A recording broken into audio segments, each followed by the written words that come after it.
Hello बच्चों, science में revision के लिए हम फर्स्ट चैप्टर आपको फिर से समझा रहे हैं। ठीक है, तो फर्स्ट चैप्टर में बच्चों हमने देखा था कि हमारे आसपास के पदार्थ, तो हम देखते हैं कि हमारे आसपास जितने भी पदार्थ हैं, चाहे वो छोटे हों या बड़े हों, वो अत्यंत सूक्ष्म कणों से मिलके बने हुए होते हैं। और पदार्थ जिन छोटे छोटे कणों से मिलके बनता है, तो उन सभी कणों के रासायनिक गुण एक समान होते हैं। ठीक है, भौतिक गुण भी समान होते हैं लगभग, और रासायनिक गुण सबके समान होते हैं। तो कोई भी पदार्थ एक ही प्रकार के रासायनिक प्रवृत्ति के कणों से मिलके बना होता है, और प्रत्येक पदार्थ अति सूक्ष्म कणों से मिलके बनता है। अगला हम इसी में देख रहे हैं पदार्थ की अवस्थाएं। तो पदार्थ की 3 अवस्थाएं होती हैं: ठोस अवस्था, द्रव अवस्था और गैस अवस्था। ठोस अवस्था जैसे कि आकृति, आकार और संरचना निश्चित होती है। ठोस पदार्थ जो होते हैं उनके आकृति, आकार और संरचना निश्चित होती है, और उनके बीच, कणों के बीच में जो अंतरा अणुक बल है, यानी कणों के बीच में गैप बिल्कुल भी नहीं होता है। क्यों? क्योंकि सभी कण आपस में एक दूसरे को बहुत ही मजबूती से चिपकाए रहते हैं। तो ठोस पदार्थ बहुत मजबूत होता है, उसकी आकृति, आकार निश्चित होती है, और ठोस के कणों के बीच में बिल्कुल भी स्थान नहीं होता है। अगली अवस्था आती है बच्चों द्रव अवस्था। तो द्रव अवस्था में पदार्थ का आकार निश्चित नहीं होता। पदार्थ में आयतन तो होता है, पदार्थ में आयतन होता है, लेकिन पदार्थ का आकार निश्चित नहीं होता। तो द्रव में क्या है कि अणु बहुत आसानी से इधर से उधर फैल जाते हैं, जैसे कि पानी है, दूध है, तेल है, ये सभी जलीय पदार्थ के रूप में आते हैं, और इनको जिस भी बर्तन में रखा जाता है, ये उस बर्तन के आकार का रूप ले लेते हैं। तो इस तरह से बच्चों पदार्थ, द्रव अवस्था में पदार्थ की आकृति और निश्चित नहीं होता। ठीक है, आयतन तो होता है, क्योंकि जिसमें भरते हैं वह बर्तन जो है द्रव से भर जाता है। अगला है गैसीय अवस्था। तो गैसीय अवस्था यानी यह पदार्थ की वह अवस्था है जिसमें अणुओं के मध्य में अंतरा अणुक बल बहुत ही कम होता है, यानी दो अणुओं के बीच में आकर्षण बल बहुत ही कम होता है, और इनमें कण आपस में मजबूती से चिपके हुए नहीं रहते हैं। तो ये बहुत ही जल्दी हवा में विसरित हो जाते हैं, या ये हवा में मिल जाते हैं। ठीक है, तो ये गैसीय अवस्था थी।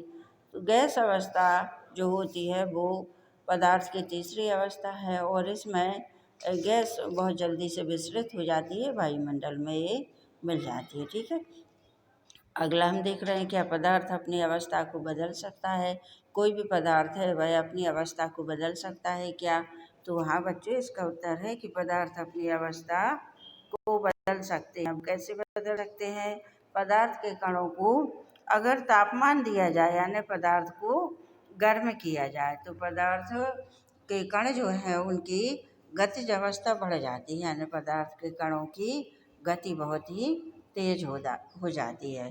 तो ठोस के तापमान बढ़ाने से उसके कणों की गतिज ऊर्जा बढ़ जाती है, और जब गतिज ऊर्जा बढ़ती है तो उसके सभी कण आपस में बहुत तेजी से कंपन करने लगते हैं, और ऊष्मा के द्वारा प्रदत्त की गई ऊर्जा कणों के बीच के आकर्षण बल को पार कर लेती है। तो इससे क्या होता है कि सभी कण आपस में स्वतंत्र होकर इधर उधर गति करने लगते हैं।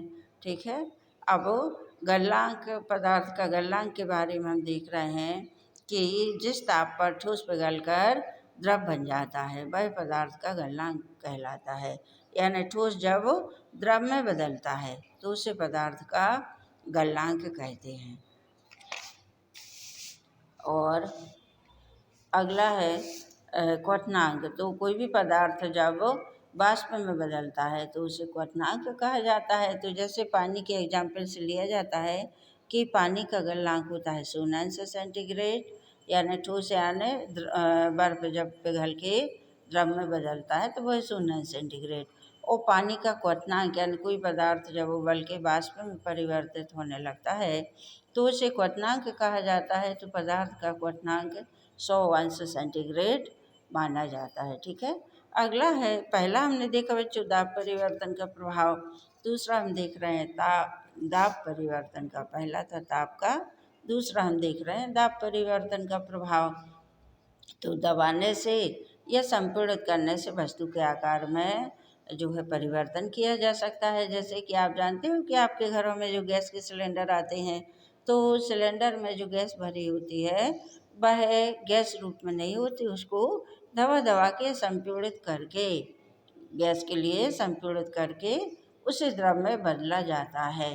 ठीक है, तो संपीड़ित करने से क्या होता है कि गैस के कणों के बीच की जो दूरी है वो दूरी कम हो जाती है और कण पास पास आते हैं और वो द्रव अवस्था में बदल जाते हैं। ठीक है, अगला है बाष्पीकरण। तो बाष्पीकरण यानी किसी पदार्थ का वाष्प में बदलना, उसे बाष्पीकरण कहा जाता है। कि जैसे कुछ किसी पदार्थ को या जल को खुला छोड़ देने पर धीरे धीरे वाष्प में बदलता है, लेकिन अगर उसी जल का तापमान बढ़ा दिया जाए तो बाष्पीकरण को हम स्पष्ट रूप से देख सकते हैं। ठीक है, तो बाष्पीकरण यानी किसी भी द्रव का के कणों का वाष्प में परिवर्तित होने को बाष्पीकरण कहा जाता है। अब है बाष्पीकरण को प्रभावित करने वाले कारक। बाष्पीकरण को प्रभावित करने वाले कारक, तो बाष्पीकरण को कौन कौन से कारक प्रभावित करते हैं? जैसे तापमान में बढ़ा दिया जाए तो तापमान बढ़ाने से अधिक कणों को पर्याप्त गतिज ऊर्जा मिल जाती है। तापमान बढ़ाने से जो कण हैं उनको गतिज ऊर्जा अधिक मात्रा में मिल जाती है, जिससे कि वो बाष्पीकृत हो जाते हैं। दूसरा है आर्द्रता में कमी। तो वायु में विद्यमान जल वाष्प की मात्रा को आर्द्रता कहा जाता है। हमारे आसपास की जो वायु है और वायु में जो जल वाष्प की मात्रा है तो उसको आर्द्रता कहा जाता है। किसी निश्चित ताप पर हमारे आसपास की वायु में एक निश्चित मात्रा में ही जल वाष्प होता है। जब वायु में जल के कणों की मात्रा पहले से ही अधिक होगी तो बाष्पीकरण की दर जो है वो घट जाएगी।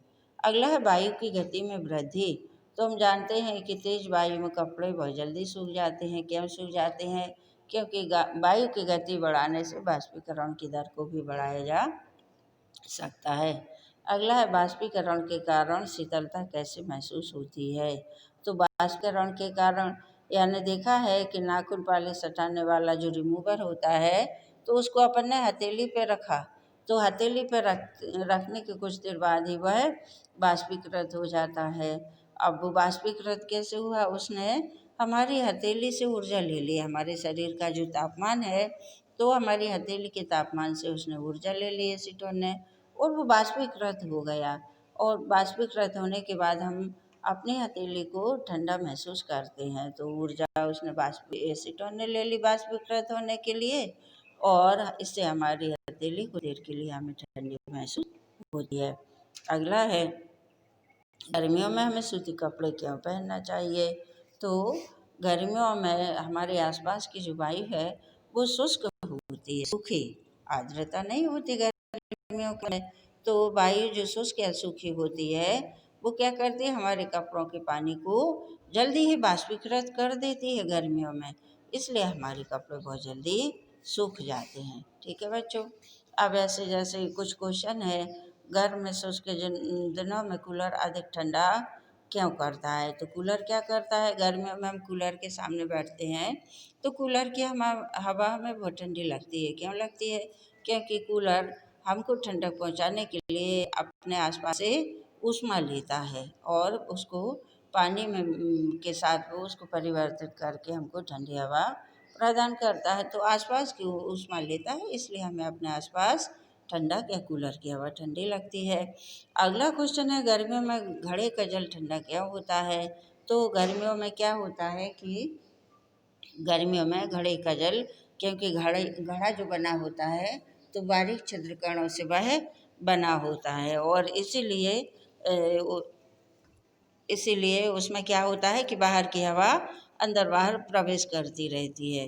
ठीक है, बाहर की वो गर्म हवा लेता है और अंदर से जो है बाहर की हवा लेकर, ठीक है, आसपास की जो हवा होती है उसको ले लेता है और जल में हवा जब मिक्स होती है तो जल हमें ठंडा लगता है। इस तरह से हवा का आदान प्रदान बहुत बारीक बारीक छिद्रों द्वारा होता रहता है। अगला क्वेश्चन है एसीटोन पेट्रोल या इत्र डालने पर हमारी हथेली ठंडी क्या हो जाती है। एसीटोन पेट्रोल या इत्र डालने पर हमारी हथेली ठंडी क्यों हो जाती है? तो बच्चों, ये वाष्पशील पदार्थ हैं जो कि हमारी हथेली से ऊष्मा लेते हैं। ये पदार्थ हमारी हथेली से ऊष्मा लेते हैं और जब ये ऊष्मा लेके वाष्पीकृत हो जाते हैं तो हमको हथेली में ठंडक महसूस होती है, क्योंकि इन्हें कुछ देर के लिए हमारी हथेली की ऊष्मा ले ली, तो ऊष्मा लेने से हमको अपनी हथेली में ठंडक महसूस होती है। ठीक है बच्चों, अगला क्वेश्चन है, कप की अपेक्षा प्लेट से हम घर में दूध या चाय जल्दी क्यों पी लेते हैं? तो कप का क्षेत्रफल, जैसे आपने देखा होगा बच्चों, कप का क्षेत्रफल छोटा होता है, कप सकरा होता है, जबकि प्लेट जो है चौड़ी होती है, फैली हुई होती है। तो कप में चाय डालने से वह कम हवा के संपर्क में आ पाती है, इसलिए कप की चाय को ठंडी होने में समय लगता है। जबकि हम प्लेट में चाय डालते हैं तो प्लेट ज़्यादा हवा के संपर्क में आती है, चाय जो है पूरी प्लेट में फैल जाती है और वह हवा के संपर्क में चाय का अधिक क्षेत्रफल हवा के संपर्क में आता है, इसलिए चाय या दूध जल्दी ठंडी हो जाती है हवा लगने से। ठीक है, अगला है, गर्मियों में हमें किस तरह के कपड़े पहनना चाहिए? तो बच्चों, आपको मालूम है कि गर्मियों में जो है हमारे आसपास की वायु शुष्क या बहुत सूखी होती है। तो सूखे होने से क्या है कि बाष्पीकरण की दर बढ़ जाती है, हवा नमी लेती है इधर उधर से, जहाँ से भी हवा को नमी मिलती है तो वो नमी को बहुत जल्दी सोखती है। और गर्मियों में हवा की गति भी तेज होती है, तो होता है कि कपड़ों से बाष्पीकरण की दर बढ़ जाती है, आसपास की सूखी हवा हमारे कपड़ों से पानी को बाष्पीकृत कर लेती है। तो इस तरह से गर्मियों में हमारे कपड़े बहुत शीघ्रता से सूख जाते हैं। बच्चों, अभ्यास का क्वेश्चन है, जल कमरे के ताप पर द्रव है। जल कमरे के ताप पर द्रव है। तो बच्चों, आपने देखा होगा कि पानी को आप जहाँ भी देखते हो आपको द्रव अवस्था में ही प्राप्त होता है। तो जल के स्वभाव होता है कि वह सामान्य ताप पर द्रव अवस्था में रहता है, और अगर तापमान आवश्यकता से अधिक नीचे गिर जाए, जैसे कि बहुत कड़ाके की सर्दियों में आप देखते हो कि तापमान बहुत नीचे गिर जाता है, या आपने सुना होगा कि कश्मीर में या गंगोत्री साइड जो नदियां हैं तो उनका पानी जम जाता है, बर्फ बन जाता है, तो वहाँ तापमान में बहुत ही गिरावट रहती है। और इसको हम सर्दी के मौसम में कुछ कुछ देख सकते हैं कि पानी के ऊपर हवा में या छत पे पानी रख दिया जाए तो बिल्कुल हल्की सी पानी की बर्फ़ की जो परत पानी के ऊपर हमको दिखाई देगी। या इसको आप उसमें भी देख सकते हो, फ्रिज में शीतलता रहती है, फ्रिज का तापमान -15 तक रहता है, यानी 0 से भी 15 डिग्री सेल्सियस कम होता है। तो फ्रिज में पानी रखने से वह शीघ्रता से ही बर्फ में बदल जाता है। तो बच्चों, इसको कहा जाता है क्या कि जल कम की ताप पर द्रव है। ठीक है, अधिक ऊष्मा देने से जल वाष्पित हो जाता है और अधिक तापमान नीचा होने से जल जो है वो ठोस में या उसमें बदल जाता है, और सामान्य ताप पर जल द्रव अवस्था में ही होता है। अगला क्वेश्चन है छठे का बी वाला, लोहे की अलमारी कमरे के ताप पर ठोस है। तो बच्चों, आपको पता है कि लोहे का गलनांक बहुत ही उच्च होता है, बहुत अधिक तापमान पर लोहा पिघलता है। तो कमरे का तापमान 20 के लगभग होता है। ठीक है, 20 से 25-27 तक ये सामान्य तापमान होता है। तो इस तापमान पर लोहा पिघलता नहीं है, इसलिए वह हमेशा ठोस ही हमको दिखाई देती है। ठीक है, अगला है कौन सा क्वेश्चन बता दूं? अगला आपको बता रही हूँ, उबलते हुए जल या वाष्प में से जलने की तीव्रता किस में अधिक महसूस होती है? तो उबलते हुए जल अथवा वाष्प में से किस में जलने की तीव्रता अधिक महसूस होती है? तो बच्चों, आप जानते हो कि उबलता हुआ जल जो है, जब जल को हम एक निश्चित तापमान से अधिक तापमान पर रखते हैं तो वह जल उबलना शुरू कर देता है, और जब जल उबलना शुरू करता है तो इसके कणों की गति बहुत तीव्र हो जाती है, अर्थात कण एक दूसरे से स्वतंत्र हो जाते हैं, और स्वतंत्र होने के बाद ही एक कण जो है वाष्प के रूप में परिवर्तित होना शुरू हो जाते हैं। तो बच्चों, हमने देखा है कि स्थिर की अपेक्षा जो वाष्पित रूप होता है या जो गतिज अवस्था होती है उसमें तीव्रता बहुत अधिक होती है। तो इस तरह से उबलते हुए जल या भाप में से बच्चों हमें भाप में जलने की तीव्रता अधिक महसूस होती है। ठीक है बच्चों, अगला क्वेश्चन हम देख रहे हैं कि पेज संख्या है 6 का। तो 6 पे दिया है कि कारण बताएं। गैस पूरी तरह से उस बर्तन को भर देती है जिसमें से रखा जाता है। पेज संख्या 6 का। तो गैस पूरी तरह से उस बर्तन को भर देती है जिसमें उसे रखा जाता है। तो बच्चों अपन ने देखा था कि गैस में वो आयतन निश्चित नहीं होता, गैस स्थान घेरती है। आपने साइकिल की ट्यूब देखा है, गाड़ियों के पहिए जो हैं उनमें भी हवा भरी जाती है। गुब्बारा आपने देखा है, गुब्बारे में हवा भरने से फूल के कितना बड़ा हो जाता है। तो गैस का भी यही है, गैस को जिस बर्तन में रखा जाता है वह उस बर्तन की दीवारों पर दबाव डालती है, तो वह बर्तन खिंच जाता है या उस बर्तन में तनाव आ जाता है और वह बर्तन पूरी तरह से भर जाता है। ठीक है, अगला है गैस बर्तन की दीवारों पर दबाव डालती है। तो गैस के कण जब किसी बर्तन में या किसी सतह से टकराते हैं तो इनमें गतिज ऊर्जा होती है। वो गतिज ऊर्जा होने के कारण ये क्या करते हैं, ये बर्तन की दीवारों पर ये दबाव डालते हैं। अगला है लकड़ी की मेज ठोस कहलाती है। तो लकड़ी ठोस है, इसके कण जो है सभी पास पास होते हैं और पास पास होने से इसके कणों के बीच में अंतराणु बल भी कम होता है और इसलिए लकड़ी की मेज ठोस कहलाती है। ठीक है, अगला क्वेश्चन है डी वाला। हवा में हम आसानी से हाथ चला सकते हैं, लेकिन एक ठोस लकड़ी के टुकड़े में हाथ चलाने के लिए हमें कराटे में दक्ष होना पड़ेगा।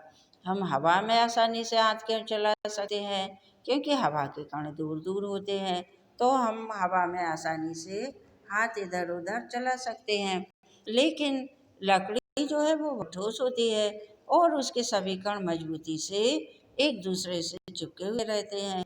तो लकड़ी में हाथ चलाने के लिए हमें कराटे एक जो कला होती है उसमें हमें दक्ष होना पड़ेगा, तब हम लकड़ी में हाथ चला सकते हैं। ठीक है, अगला क्वेश्चन है बच्चों, इसी के नीचे वाला क्वेश्चन है कि सामान्यतः ठोस पदार्थों की अपेक्षा द्रवों का घनत्व कम होता है। क्या ठोस पदार्थों की अपेक्षा द्रवों का घनत्व कम होता है?